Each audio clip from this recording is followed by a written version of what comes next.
तो मेरे बेटा, मैंने अब तक आप लोगों को कई चीज़ें सिखाई हैं, जिनमें पहला है कि x कोऑर्डिनेट ऑफ सेंटर मास होता है m1 x1 plus m2 x2 divided by m1 plus m2।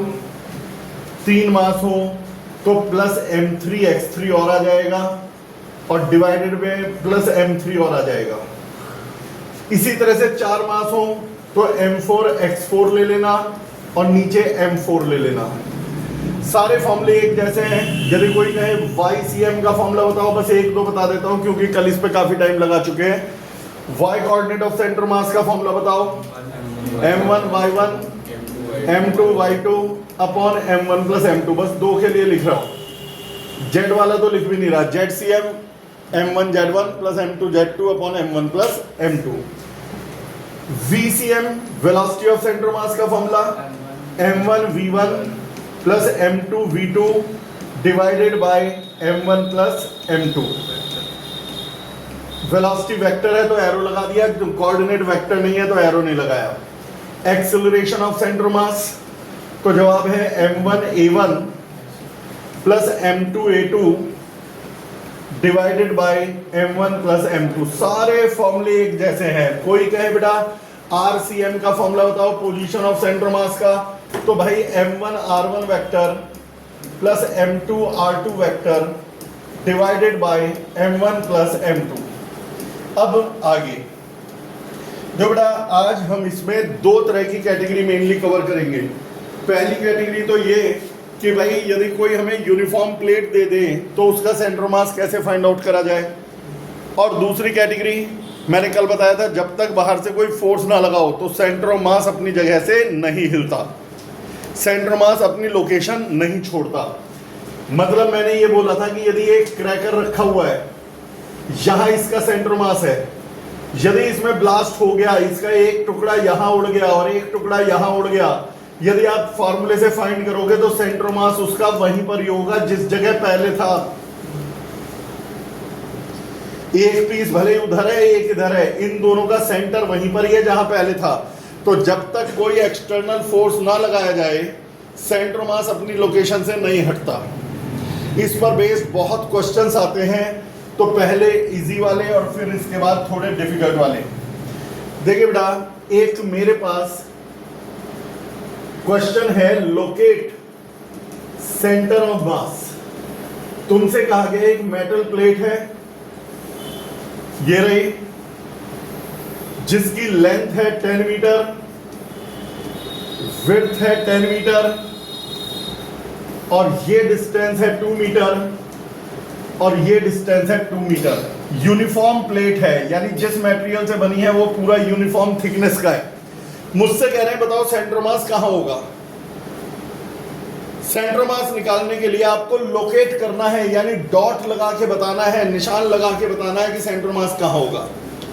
तो सेंटर मास कहां होगा, उसके लिए आप एक काम करिए, पहले एक जगह ओरिजिन कंसीडर कर लीजिए। हमेशा मेरी आदत तो है इस कॉर्नर को ओरिजिन ले लेता हूं। Let us consider this point is origin. तो ये हो गया एक्स एक्सिस, ये हो गया वाई एक्सिस। इसके बाद प्लेट को, पहला क्वेश्चन में 2 बार कराऊंगा, 2 अलग अलग तरीकों से, या दूसरे वाला, जिससे आपके सारे कंफ्यूजन खत्म हो जाए। अब इसके बाद ये जो पूरी प्लेट है इसका सेंटर मास बताना है, तो आप इसको एक्सटेंड कर दीजिए और मानिए कि ये एक प्लेट नहीं 2 प्लेट है। पहली प्लेट यहां से यहां तक की है और दूसरी प्लेट यहां से यहां तक की है। इस प्लेट और यहां लिख दीजिए let 1 metre square area has mass m। मान लो बेटा 1 मीटर, बड़े ध्यान से सुनना, 2-3 न्यूमेरिकल में पक्का तो हो ही जाएगा, ये तो मुझे पता है, लेकिन ध्यान से सुनो कि हर पॉइंट क्लियर होता रहे। अब जरा एक बार में एक चीज पर फोकस करते हैं। सिर्फ आप इतने हिस्से को देखिए, ब्रेथ है 2, लेंथ है 10, तो एरिया हो गया 2 × 10 यानी कि 20 मीटर स्क्वायर। यदि 1 मीटर स्क्वायर एरिया का मास m है तो 20 मीटर स्क्वायर का मास 20 m है। तो इस पूरे पोर्शन का मास है 20 m, जो कि उसके सेंटर पे रखा होगा। किसका सेंटर, सिर्फ इसी प्लेट का मास है तो इसी प्लेट के सेंटर पे होगा। तो ये मास है 20 m। अब एग्जाम खत्म हो गए तुम्हारे, कल है, तो इसका मास है 20 m। अब इस वाले पोर्शन को देखिए, इस पोर्शन का, सिर्फ जिस पे मैं निशान लगा रहा हूं इस पोर्शन का मास निकालना है। तो मेरे बेटा लेंथ है 8, भाई 10 में से 2 तो उसमें चली गई, ये पूरा था 10, उसमें से 2 मीटर लेस कर दो, तो 8 लेंथ है और 2 ब्रेड्थ है 16, तो एरिया है 16 और इसका सारा मास जो होगा 16 m होगा, क्योंकि 1 मीटर स्क्वायर का मास m, तो 16 मीटर स्क्वायर का 16 m, वो इसके बिल्कुल बीचों बीच होगा, यानी लेंथ के भी मिड पर और विड्थ के भी मिड पर। ये मास है 16 m। अब ये दो मास है, पहला मास इस खड़ी हुई पोर्शन का और दूसरा मास पड़े हुए पोर्शन का। सेंटर कहां होगा, उससे पहले इसके कोऑर्डिनेट्स पता लगाओ कि ये जो 20 m है उसका कोऑर्डिनेट क्या है और 16 m का कोऑर्डिनेट क्या है। ध्यान से x कोऑर्डिनेट, कलर बदल लूं, x कोऑर्डिनेट यहां तक है 2, लेकिन ये वाला सेंटर उसके आधे पर है 1, तो x कोऑर्डिनेट 1 और y कोऑर्डिनेट 5। पूरा 10 मीटर था तो आधे पे है 5 मीटर, पूरा 2 मीटर था तो आधे पर 1 मीटर, तो इसका कोऑर्डिनेट है 1, 5। x coordinate is 1, y coordinate is 5। जहां समझ में ना आए वहीं पे बोल देना। अब आ जाओ इस वाले पोर्शन को, ये पूरा है 8 मीटर, तो x कोऑर्डिनेट होना चाहिए 8 का मिड यानी 4 मीटर, लेकिन ओरिजिन से डिस्टेंस नापते हैं, कोऑर्डिनेट हमेशा ओरिजिन से नापा जाता है, तो यहां से यहां तक तो ये पूरा था 8 मीटर, इसका सेंटर होगा आधे पर यानी बेटा 4 मीटर, लेकिन 2 मीटर ये वाली डिस्टेंस भी कवर होगी, तो टोटल 6 मीटर इसका x कोऑर्डिनेट है, 2 मीटर यहां और इस पूरे का आधा। अब y कोऑर्डिनेट कितना ऊपर गए खुद बता सकते हो बेटा, ये पूरा कितना था 2 मीटर और ये सेंटर है यानी आधे तक जाना है, तो बोलो समझ में आया, कोई दिक्कत। अब निकालेंगे हम XCM। XCM होता है m1 x1 plus m2 x2 upon m1 plus m2, तो m1 इज 20 m, x1 यानी कि इसका x कोऑर्डिनेट जो है 1 plus m2 that is second mass 16 m और x2 उसका x कोऑर्डिनेट वो है 6 divided by m1 plus m2, m1 यानी 20 m और m2 16 m, तो 20 m प्लस 16 m, तो m कॉमन आकर के कट गया, बचेगा 20 और कितना हो गया 96 अपॉन 36, तो ये हमारा आ जाएगा 116 अपॉन 36। अब तुम इसे और सॉल्व करके डेसिमल में निकाल लेना, आ जाएगा जो भी आएगा। अब इसी तरह से निकालेंगे YCM, y coordinate of centre मास। अब वही तरीका m1 y1, ठीक है बेटा, तुम लोगों ने यदि पिछली रिकॉर्डिंग नहीं देखी पहले उसे और देख लेना।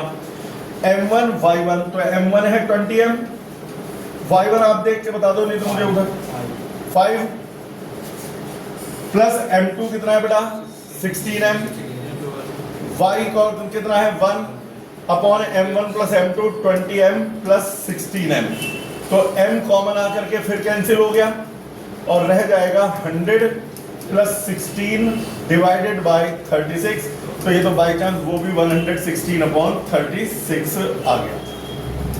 डिवाइड आप कर लेना, किसी ने डिवाइड करा हो तो बता दे फटाफट डेसिमल में, शॉर्ट में फटाक से, जिससे मैं लोकेट कर दूं।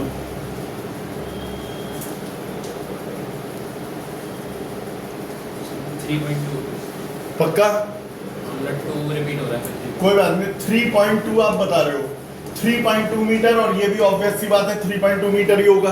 अब इसे लोकेट करके बताना है कि सेंटर कहाँ है, तो मेरे बेटा मैं सेंटर की लोकेशन जरा लिख देता हूं, आप बताओ। ये था 2 के बाद बेटा ये है यहाँ पर लगभग 3.6, यहाँ कहीं बैठेगा 3.2, परफेक्ट, तो मैंने कोई ग्राफ ले नहीं रखा, और ऐसे ही 3.2 यहाँ, ये आया सेंटर मास। इस क्वेश्चन ने, भाई देखो इस क्वेश्चन ने एक चीज साबित कर दी, सेंटर ऑफ मास मटेरियल की प्लेट के अंदर होगा, ये जरूरी नहीं। इसका सेंटर ऑफ मास मटेरियल की प्लेट के बाहर पहुंच गया। सेंटर ऑफ मास ये जरूरी नहीं कि मेटल है तो मेटल के अंदर यहां हो, यहां हो, यहां हो, यहां हो, यहां हो, बाहर भी हो सकता है। समझ में आ गया? तो बॉडी का सेंटर ऑफ मास ये है, यानी इस हिस्से का वेट, इस हिस्से का मास सारा ये अज्यूम करा जाएगा यहां रखा हुआ है। अब बताओ ये वाला क्वेश्चन क्लियर हुआ? अब इसके जैसे 100 कराने की जरूरत नहीं, एक और करा दे तो पक्का हो जाएगा।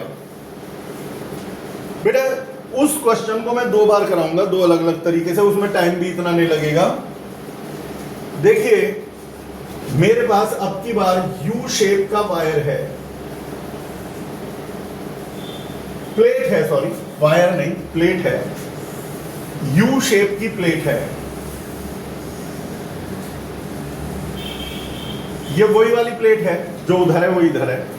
लेंथ 10 मीटर, हाइट 10 मीटर,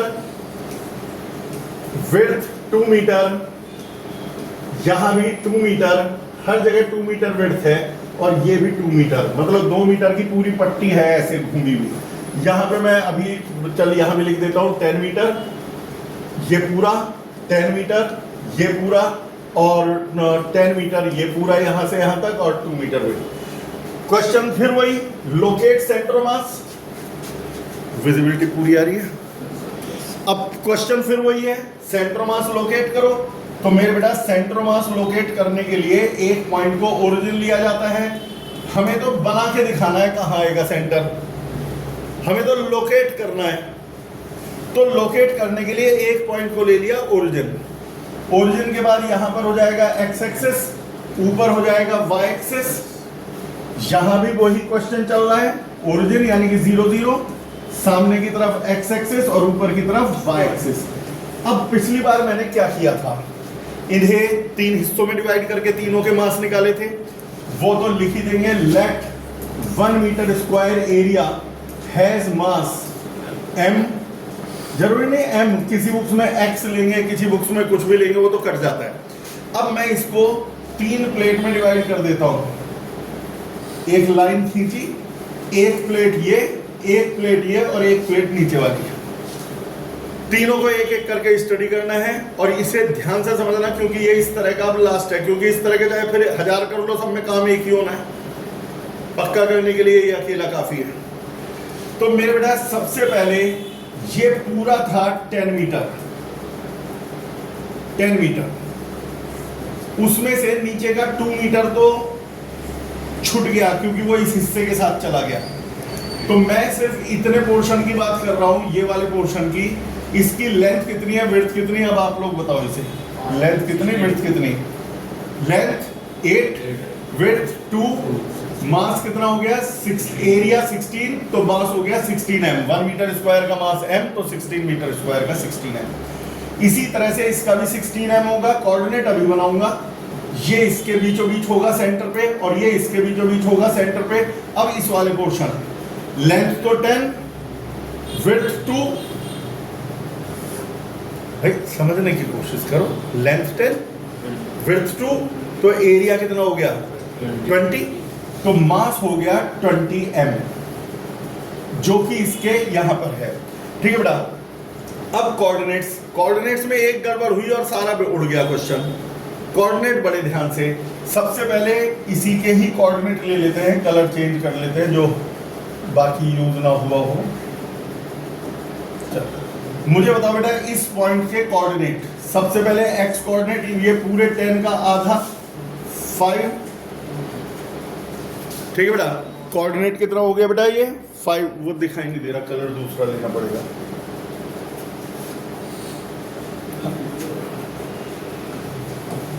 हाँ, ये कोऑर्डिनेट हो गया बेटा 5। अब y कोऑर्डिनेट अपने आप बता दो बेटा, ये पूरा है 2, तो हाफ कितना हो गया 1। अब इसका कोऑर्डिनेट सही सही बता दिए तो समझ लें हाफ डन है। मुझे बताओ बेटा x कोऑर्डिनेट, ये पूरा यहां तक है 2, लेकिन उसके मिड पर है यानी 1, ये चौड़ाई है 2, तो x कोऑर्डिनेट कितना हो गया 1, 2 का आधा। y कोऑर्डिनेट बता दिया तो मान जाऊंगा, 4 नहीं, ये है 8, 8 का आधा 4, लेकिन कोऑर्डिनेट तो x एक्सिस से नापोगे, तो 4 या 6, भाई ये हो गया 8, सेंटर उसके आधे पर यानी कि बेटा 4, लेकिन एक्स एक्सिस से उसकी हाइट 4 में 2 और ऐड हो जाएगी 6 आएगा, तो ये होगा 1,6।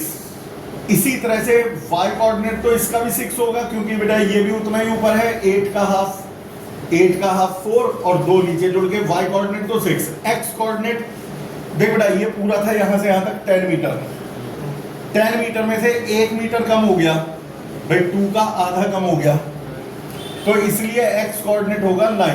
बेटा आप दोबारा देख लेना, बेटा आप लोग दोबारा देख लेना इसे घुमा करके या रोक के पॉज करके। आ गया? अब मुझे सारे पार्ट पता चल गए कि उनका क्या लोकेशन है, बस वो बतानी रह गई। XCM, अब फटाफट M1 X1 16M into 1 plus M2 X2 16M into 9 plus M3 X3 20M into 5 divided by M1 plus M2 plus M3 यानी 16M plus 16M plus 20M। M common आकर के चला गया यहां से, जरा फटाफट इसकी वैल्यू निकाल करके बताओ, कैलकुलेट ही कर दो, चाहे मुझे प्लॉट करके दिखाना है कि ये सेम आ रहा है, जल्दी जल्दी। अरे अरे कैलकुलेटर खोल लो,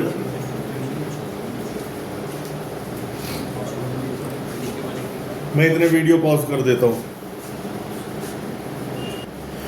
y coordinate of centre mass YCM M1 Y1, ये तो 5 आ गया बेटा, तो 16M into 6 plus 16M into 6 plus 20M into 1, 16M into 6, 16M into 6 और 20M into 1 divided by 16M plus 16M plus 20M, तो वही 52M हो गया।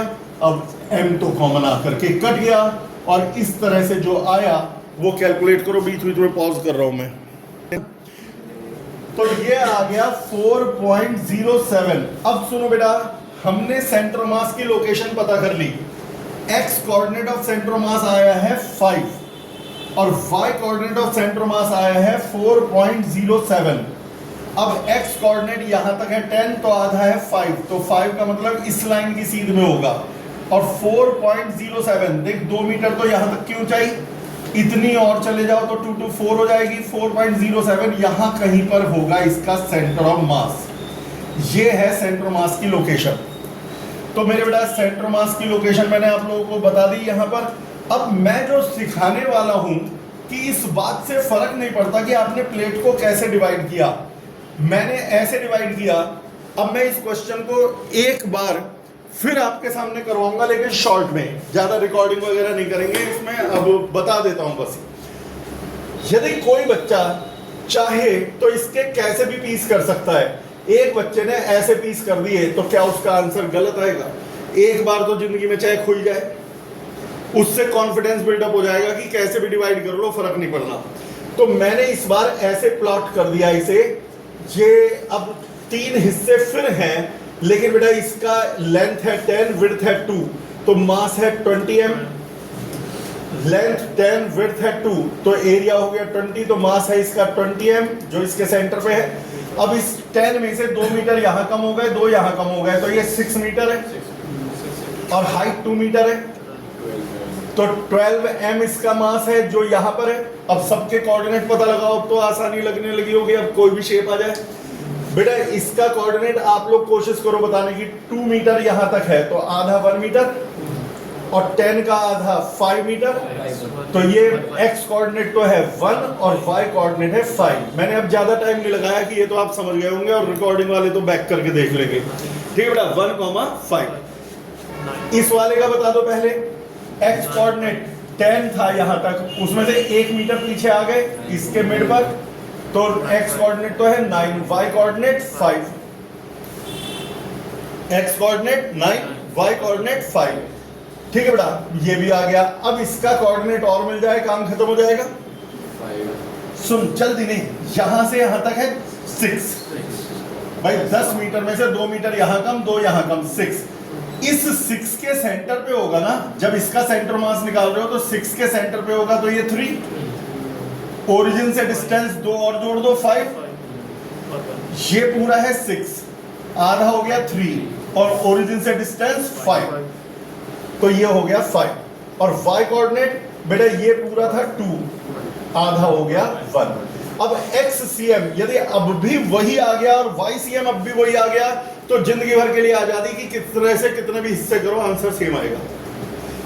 तो M1x1 20m into 1 plus M2x2 12m into 5 plus 20m into 9 divided by वही 30 sorry कितना आ रहा है 20m और 12m 20m plus 20m plus 12m, तो m तो कॉमन आकर के कैंसिल हो गया। ऊपर कितना बैठा बेटा 260 अपॉन 52, तो ये तो भाई साहब फिर से 5 आ गया जो पहले था, ये तो फिर वही आ गया। ठीक है, अब इसके बाद YCM और देख ले, यदि वो भी वही आ गया तो फिर हमेशा के लिए फ्री, कि हमेशा का मेथड हमारे ऊपर है। अब बेटा M1y1 20m into 5 plus M2y2 20m into 5, ये है बेटा मास और ये है y coordinate, plus 12m into 1 divided by M1 plus M2 plus M3, तो वही 52m होगा। m कॉमन आकर के कट गया, और अब बताइए कितना बैठा, ये 100 कितना बैठा 2.52 कितना 4.07 पक्का बता रहे हो? एक मिनट रिकॉर्डिंग पॉज करके देखो। तो ये फिर से आ गया है 4.07। अब प्लॉट करें तो x कोऑर्डिनेट ऑफ सेंटर मास है 5, तो ये 10 है तो उसका आधा 5 हो गया, और y कोऑर्डिनेट ऑफ सेंटर मास है 4.07, तो यदि ये 2 है तो इसके डबल पे 4 होगा, तो यहीं कहीं आएगा सेंटर मास। तो लोकेट करवाते समय सेंटर मास कहीं पर भी आ जाता है। अब सेंटर मास निकालने तो आ गए, अब मैं एक और सेंटर मास बताऊंगा। यदि एक मास के ऊपर दूसरा मास रख दिया जाए तो सेंटर मास कैसे निकलेगा? XCM 180 upon 52। ये XCM 180 upon 52 20। ये 9 है, ओके सर, 9 है ना, वो 5 सा लग रहा था, मैं समझ गया था, तभी तुमने उसे 100 कंसीडर कर लिया। समझ में आ गया पूरा?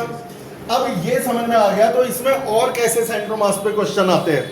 वो कहेंगे कि एक मेटल प्लेट जिसकी रेडियस है 14 मीटर, कैपिटल R 14 मीटर, इसके ऊपर एक और मेटल प्लेट उसी मटेरियल की उसी थिकनेस की जिसकी रेडियस है कैपिटल R तो 14 मीटर और स्मॉल r दे दी तुम्हारे को 5 मीटर, कुछ भी ले लो यार, उससे फर्क नहीं पड़ता। Locate the centre mass. वो कह रहा है सेंटर मास कहाँ होगा। ये मेटल प्लेट है, प्लेट पे प्लेट रख दी, सेंटर मास बताना है, तो पहले दो चीजें हो गई यहां, एक बड़ी वाली प्लेट और एक छोटी वाली प्लेट। हमें पता लगाना है कि इनका सेंटर मास कहाँ होगा। बड़ी वाली प्लेट की रेडियस को कैपिटल R बोला है मैंने, और छोटी वाली प्लेट की रेडियस को स्मॉल r बोला है। ठीक है बेटा, स्मॉल r को मैं एक काम करता हूँ, यहाँ पर 3.5 ले लेता हूँ, जिससे कैलकुलेशन में आसानी के लिए, क्यों इस समय मल्टीप्लाई डिवाइड नहीं सिखा रहा, मैं मेथड बता रहा हूँ। 3.5 मीटर। क्वेश्चन में वही, let 1 metre square area has mass m, तो मैं दोनों प्लेट के मास निकालूंगा। पहला बड़ी वाली प्लेट का मास इसके सेंटर पे होगा, छोटी वाली प्लेट का मास इसके सेंटर पे होगा। पहले बड़ी वाली प्लेट का एरिया, बिगर प्लेट का एरिया है पाई कैपिटल R स्क्वायर, यानी बेटा 14 इंटू 14। पाई को रख दो 22/7 इंटू 14 इंटू 14, तो 7 2 ज़ा 14, तो ये आ गया 22 इंटू 28। बेटा मल्टीप्लाई कर करके फटाफट बताते रहो, जिससे मैथमेटिक्स में टाइम ना वेस्ट करें। 616 श्योर? 616 पक्का? 616 इसका एरिया है। एक बात बता, बड़ी ये किसका एरिया निकल रहा है, बिगर प्लेट का या स्मॉलर प्लेट का? बिगर। बिगर की रेडियस क्या है 14 मीटर, तो एरिया हो गया pi into 14 into 14, 22/7 into 14 into 14, यानी बेटा 7 टू द 14 28 और 616। तो बड़ी प्लेट का जो एरिया है 616 है, तो मास हो गया 616 m, और वो रखा हुआ है इस पॉइंट पर। अब दूसरा मास छोटी प्लेट का, जो छोटी प्लेट है उसका एरिया होगा पाई स्मॉल r स्क्वायर, यानी बेटा 3.5 इंटू 3.5, भाई उसकी रेडियस 3.5 है, तो पाई इंटू 3.5 इंटू 3.5, तो 22/7 इंटू 3.5 इंटू 3.5। फटाक से बता दो बेटा, कौन बता रहा है? 38.46 लिख दूं? तो ये आ गया 38.46 मीटर स्क्वायर। अब यदि बेटा 1 मीटर स्क्वायर का मास है m, तो 38.46 मीटर स्क्वायर का मास हो गया 38.46 m। अब क्वेश्चन ये है कि एक प्लेट के ऊपर दूसरी प्लेट रख दी, जो पहले वाली प्लेट थी उसका मास यहां है, जो छोटी प्लेट रखी उसका मास यहां है, मुझे इन दोनों का सेंटर ऑफ मास चाहिए, तो किसी एक को ओरिजिन मान लो। ओरिजिन हमें एज्यूम करना पड़ेगा कहां ले, और मैं अभी कोशिश करूंगा कि इस क्वेश्चन के बहाने ये भी सिखा दूं कि ओरिजिन लेने से भी कहीं भी ले लो, लोकेशन वहीं आएगी। मेरे बेटा इसे ले लिया, let this centre is at origin. अब यदि ये ओरिजिन है तो इसका कोऑर्डिनेट क्या होगा? तो जवाब है, देख ये है x = 0, ये 14 मीटर। ध्यान से देखना, x = 0, दो कोऑर्डिनेट की जरूरत नहीं है, एक ही कोऑर्डिनेट से काम चल जाएगा, क्योंकि वन लाइन पर है ना, सारे के सारे एक ही लाइन पर है। ये कोऑर्डिनेट है x = 0। अब यहां तक है 14 मीटर बड़े वाले की रेडियस, 14 में से 3.5 कम कर दो छोटे वाले की रेडियस, समझ गए? 14 में 3.5 लेस कर दो तो कितने हो गए? 10.5। तो इसका कोऑर्डिनेट हो जाएगा 10.5, यानी कि बेटा x = 10.5, x1 x2। कई बच्चे कहते हैं y1 y2 क्यों नहीं लिया? देख पिछले क्वेश्चन और इसमें अंतर यह है, कोई मास यहां था, कोई यहां था, कोई यहां था, यानी उसमें y कोऑर्डिनेट्स बदल रहे थे। इस बार सारा सिस्टम एक ही लाइन पर है, पहला मास भी दूसरा भी, तीसरा तो है ही नहीं, दोनों मास एक ही लाइन पर हैं। और यदि दोनों मास एक ही लाइन पर हैं तो मुझे y कोऑर्डिनेट लेने की जरूरत नहीं। अच्छा यदि ले लें तो, अरे पहले का भी y कोऑर्डिनेट 0, दूसरे का भी y कोऑर्डिनेट 0, तो जब तुम फॉर्मूला लगाओगे m1 y1 + m2 y2 upon m1 + m2, तो उसमें y1 भी 0 y2 भी 0, तो आना तो 0 ही है। तो हमारा ये जब एक लाइन में होता है तो हम एक ही कोऑर्डिनेट से काम करते हैं। कल बैलून वाला क्वेश्चन देखा था, सिर्फ y कोऑर्डिनेट लिया। अब बेटा xcm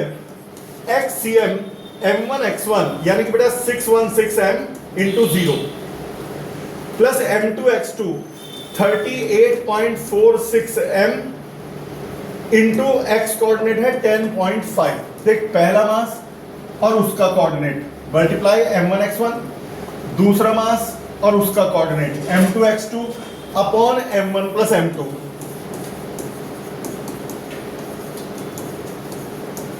m तो कॉमन आके फिर से पहले की तरह कट गया, रह जाएगा 38.46 इंटू 10.5 डिवाइडेड बाई 616 प्लस 38.46। मैं सॉल्व नहीं कर रहा, ना मैं आपसे कह रहा करके बताओ, कुछ तो आंसर आएगा।